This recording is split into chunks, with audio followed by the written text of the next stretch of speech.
ውድ ቻናላችን ቤተሰቦች እንኳን ወደ ቻናላችን በደህና መጣችሁ። ትናንትና ቀን 10 ሰዓት ላይ በተደረገው የመርሲሳይድ ደርቢ ጨዋታ ሊቨርፑል ኤቨርተንን 2-1 በሆነ ውጤት ማሸነፉ አይዘነጋም። ከጨዋታው በኋላም አሰልጣኝ አርነ ስሎት እንደዚሁም ቨርጂል ቫን ዳይክ በጨዋታው ዙሪያ የሰጡት አስተያየት አለ። እነዚህን አስተያየቶች እንደዚሁም እናንተም የሰጣችሁትን አስተያየትም ይዤላችሁ መጥቻለሁ። እስከ መጨረሻው ደቂቃ ድረስም አብራችሁ ቆይታችሁ እንድትከታተሉት በአክብሮት እጋብዛለሁ። ያላችሁን ሀሳብ አስተያየት እንዳለ ኮሜንት ሴክሽን ላይ በመጻፍ እንድታሳውቁኝ፣ ሰብስክራይብ፣ ላይክ፣ ሼር እያደረጋችሁም የቻናሉ ቤተሰብ እንድትሆኑ በአክብሮት እጠይቃለሁ። አሁን በቀጥታ ወደ ተሰጡት አስተያየት የምንገባ ይሆናል። አብራችሁን ቆዩ።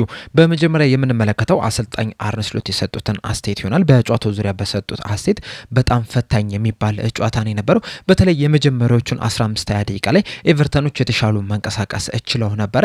ነገር ግን ጨዋታው መረጋጋት ሲጀምር የተሻለ መንቀሳቀስ ችለናል። የኛንም ታክቲክ በደንብ መተግበርም ችለናል።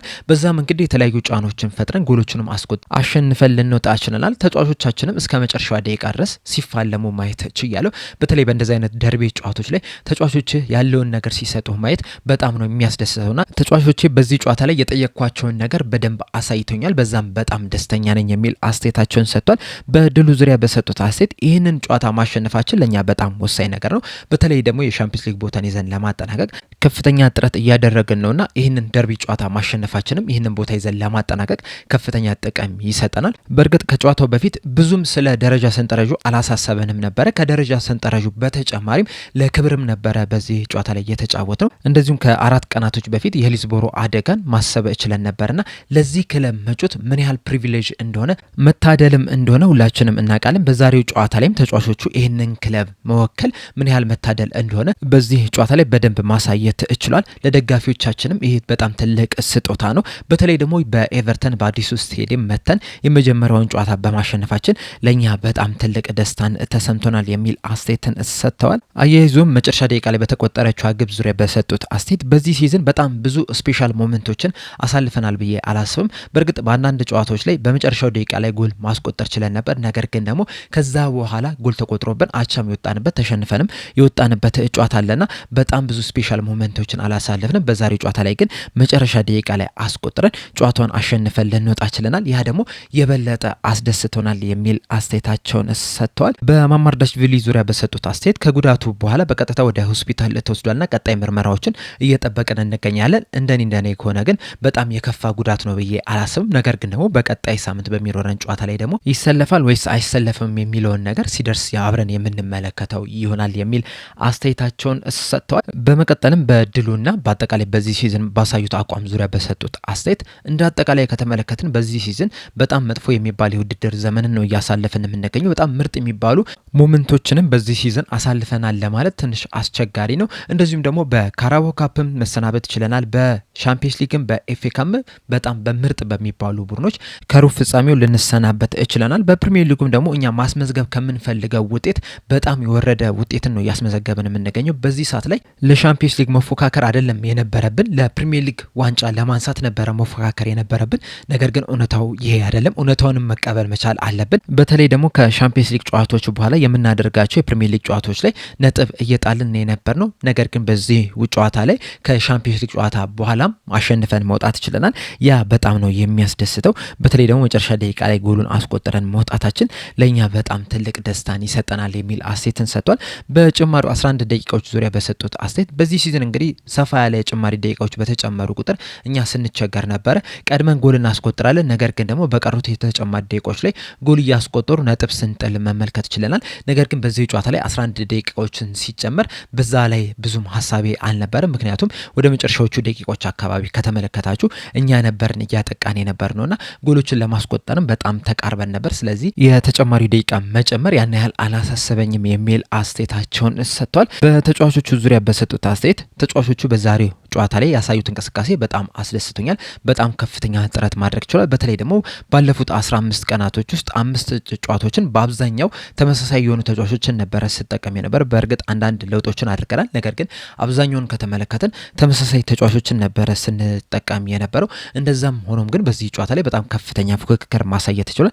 እስከ መጨረሻ ደቂቃ ድረስም መታገልም ችሏል። በስተመጨረሻም ይህንን ጨዋታ አሸንፈንም ልንወጣ ችለናል። እንደዚሁም በጨዋታው ላይ ከተመለከታችሁ ጨዋታውን ስንጀምር ፕሪሚየር ስንጨርስ በትክክለኛ በተፈጥሯዊ የቀኝ ክንፍ ተከላካይ መስመር ተጫዋች አይደለም የተጫወት ነው። ከርቲስ ጆንስም ራይት ፉልባክ ቦታ ላይ ተጫውቶ በጣም አስደናቂ የሚባል እንቅስቃሴን ማድረግ ይችላል። እንደዚሁም ሶስተኛውን ግብ ጠባቂም ነው በመጨረሻ ላይ መጠቀም የቻለው። መሐመድ ሳላም በቀኝ ክንፍ ቦታ ላይ ሳይሆን የጨረሰው 9 ቁጥር ቦታ ላይ ነው መጨረሻ ደቂቆች ላይ መጫወት ይቻለውና ብዙ ለውጦችን አድርገን እንኳን በጨዋታዎች መሀል ላይ ራሱ በጣም ጥሩ እንቅስቃሴን ከተጫዋቾች መመልከት ይችላል። ለዚህም ደግሞ በጣም ትልቅ አክብሮቴን መስጠት እፈልጋለሁ የሚል አስተያየታቸውን ሰጥቷል። በሶስተኛው ግብ ጠባቂ በሆነው በውድማን ዙሪያ በሰጡት አስተያየት ጨዋታው ላይ እንግዲህ ውድማን ልክ አንድ እኩል እንደሆኑ ነበር ተቀይረው መግባት የቻለውና በዛ ሰዓትም እንግዲህ ሲገባም የኤቨርተን ደጋፊዎች እሱ ላይ ጫና ለመፍጠርም የተለያዩ ነገሮችን ሲያደርጉ መመልከት ይችላል። ነገር ግን እሱ በጣም ተረጋግቶ ነበር ሲጫወት የተመለከት ነው። በተለይ ደግሞ ጎል ልክ እንደተቆጠረ ነው ተቀይሮ መግባት የቻለውና ያ ደግሞ የራሱ የሆነ ጫና ይፈጥራል። እሱ ግን ይሄ ነገር አልበገረውም። በጣም ተረጋግቶ ተጫውቶ በስተመጨረሻም ምንም ጎል ሳይቆጠርበት ጨዋታውን አሸንፈን ልንወጣ እችላለን። በዚህ ሲዝን ቡድናችን ውስጥ የተለያዩ ጉዳቶችን እያስተናገደን ነው የምንገኘውና በእንደዚህ አይነት ጉዳት በሚበዛበት ወቅት ላይ ደግሞ ሶስተኛው ግብ ጠባቂም የመጮሻ እድልን ማግኘት ይችላል። ከዚህ ቀደም ቢሆን ኖሮ ምናልባትም ሶስተኛው ግብ ጠባቂ ምንም አይነት ጨዋታን ሳይጫወት የውድድር ዘመኑን ሊያጠናቅቅ ይችል ነበር። ነገር ግን ደግሞ እንደኛ በጣም ብዙ ጉዳቶች የተደራረበበት ክለብ አይደለም ሶስተኛ ግብ ጠባቂ ገና የ18 ዓመት በታች ቡድን ግብ ጠባቂም ተቀይሮ ገብቶ ሊጫወት የሚችልበት እድል አለው። ስለዚህ ለዛም መዘጋጀት መቻል አለብን። ውድመን ግን ተቀይሮ ከገባ በኋላ በጣም ጥሩ እንቅስቃሴን ማድረግ ይችላል የሚል አስተያየታቸውን ሰጥተዋል። በመቀጠልም ቨርጂል ቫን ዳይክ የሰጠውን አስተያየት ስንመለከት በጨዋታውና በድሉ ዙሪያ በሰጠው አስተያየት ይህንን ጨዋታ በማሸነፋችን በጣም ደስተኛ ነኝ። በተለይ ደግሞ ወቅታዊ አቋማችንን ከተመለከታችሁ በዚህ ሲዝንም እያሳለፍ ነው ያለነውን የውድድር ዘመን ከተመለከታችሁ ይህ ድል ለኛ በጣም ትልቅ እድል ነው። በተለይ ደግሞ የሻምፒዮንስ ሊግ ቦታን ይዘን ለማጠናቀቅ ከፍተኛ የሚባል ፉክክር ላይ ነው የምንገኘውና ያንን ቦታ በእርግጠኝነት ለማግኘት ይህን እድል ማስመዝገባችን ለኛ ትልቅ ትርጉም አለው። በእርግጥ በዚህ ሰዓት ለሻምፒዮንስ ሊግ መፎካከራችን የኛ ስታንዳርድ አይደለም። በተለይ ደግሞ ባለፈው አመት የፕሪሚየር ሊግ ሻምፒዮን ሆነን በዚህ ሲዝን ለአራተኛ ደረጃ ለአምስተኛ ደረጃ ይዘን ለማጠናቀቅ መፎካከራችን ትክክል አይደለም። በጣም ደካማ የሚባል የውድድር ዘመንን ነው ያሳለፍ ነው። ነገር ግን ደግሞ እውነታውን መቀበል መቻል አለብን። በዚህ ሰዓት ያለን አማራጭ የሻምፒዮንስ ሊግ ቦታን ይዘን ማጠናቀቅ ብቻ ነው። ለዛም ደግሞ ከፍተኛ ጥረት ማድረግ መቻል አለብን። ቢያንስ በቀሩት 5 ጨዋታዎች ላይ የተሻለ እንቅስቃሴን አስመዝግበን የተሻለ ድሎችን አስመዝግበን የሻምፒዮንስ ሊግ ቦታን ይዘን ለማጠናቀቅ ከፍተኛ ጥረት ማድረግ መቻል አለብን። የዛሬው ድል ደግሞ ለዛም ጥሩ መነሳሻም ይሆነናል ብለን እናስባለን የሚል አስተያየቱን ሰጥቷል። በመቀጠልም እየደረሰባቸው ባለው ትችት ዙሪያ በሰጠው አስተያየት በዚህ ሰዓት ሁላችንም ነው ትችት እየደረሰብን የሚገኘው፣ አሰልጣኙ ብቻ አይደለም ተጫዋቾችም ትችት እየደረሰብን ነው የሚገኘው። ደግሞ እውነታውንም ስንመለከተው ደግሞ በጣም መጥፎ የሚባሉ ውድድር ዘመን ማሳለፋችንን ተከትሎ ትችቱ የሚገባ ነው። ከዚህ የተሻለ ነገር ማድረግ ነበረብን፣ የተሻለ ውጤትን ማስመዝገብ ነበረብን፣ ለዋንጫ መፎካከር ነበረብን። ያንን ባለማድረጋችን ምክንያት ትችቶቹ እየደረሱብን ነው የሚገኙትና ከነዚህ ትችቶች ለማምለጥ ከፈለገን በመጀመሪያ ደረጃ ጥሩ የሚባል እንቅስቃሴን ማድረግ መቻል አለብን። ጥሩ ውጤቶችን ማስመዝገብ መቻል አለብን። ከዛ በተጨማሪም ግን አንድ ላይ መሆን መቻል አለብን።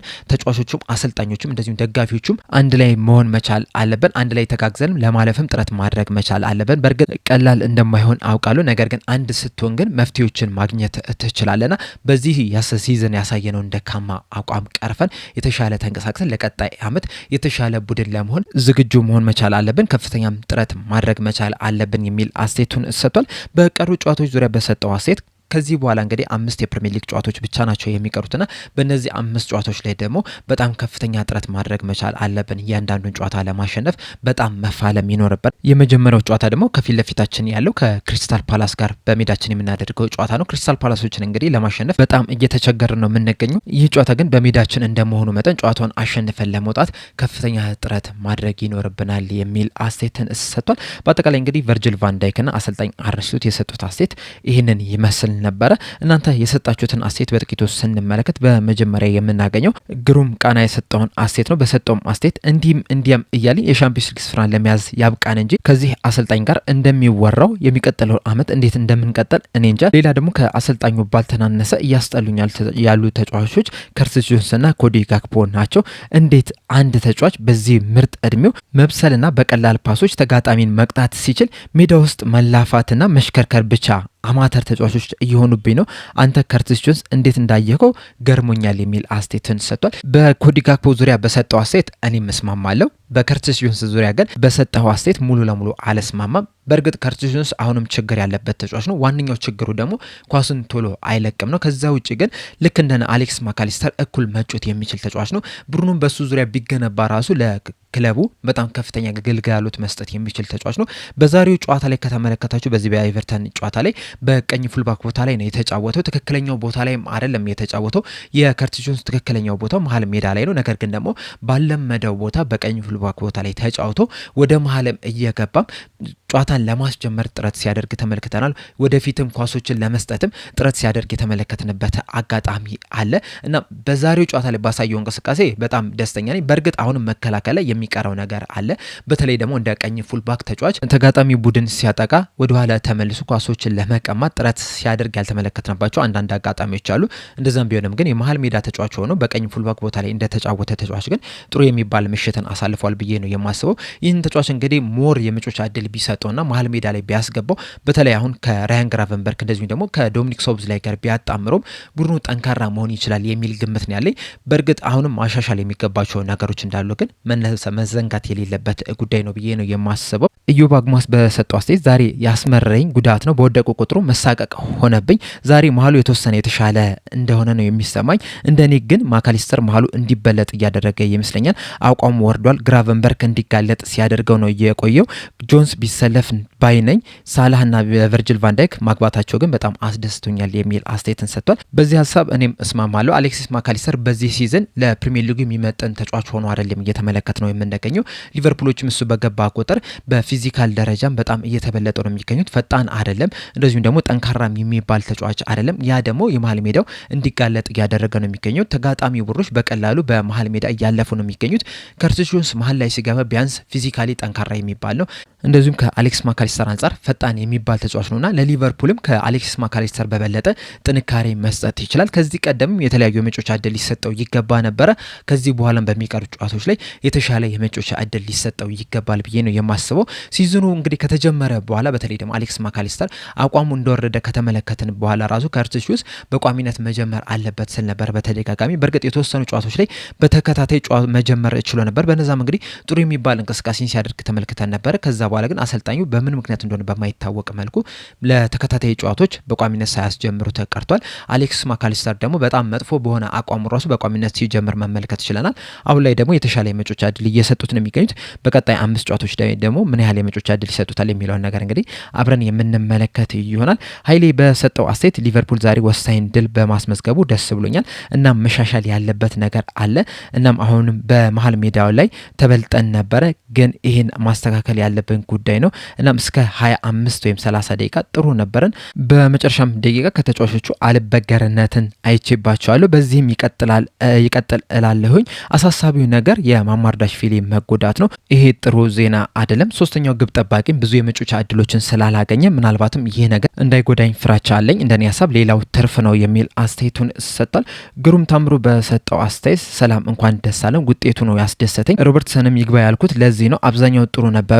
ቪርስ በጣም መስተካከል አለበት። ጉዳት እየበዛብን ነው። ብቻ ምርጥ ውጤት ነው። በጣም አስፈላጊ ነው በአስፈላጊ ሰዓት ነው ያገኘ ነው የሚል አስተያየቱን ሰጥቷል። በአጠቃላይ እንግዲህ ከጨዋታው በኋላ የተሰጡት አስተያየት እነዚህን ይመስሉ ነበረ። በእነዚህ በተሰጡት አስተያየት ዙሪያ ያላችሁን ሀሳብ አስተያየት እንዳለ ኮሜንት ሴክሽን ላይ በመጻፍ እንድታሳውቁኝ በአክብሮት እጠይቃለሁ። አሁን ግን እኔ እዚህ ላይ አበቃው። እስከ መጨረሻው ደቂቃ ድረስ ስለተከታተላችሁኝ ከልብ አመሰግናለሁ። በቀጣይ በሌላ እስከምንገናኝ ድረስ ሰብስክራይብ፣ ላይክ፣ ሼር ማድረግ እንዳትረሱ። ቸር ያቆየን።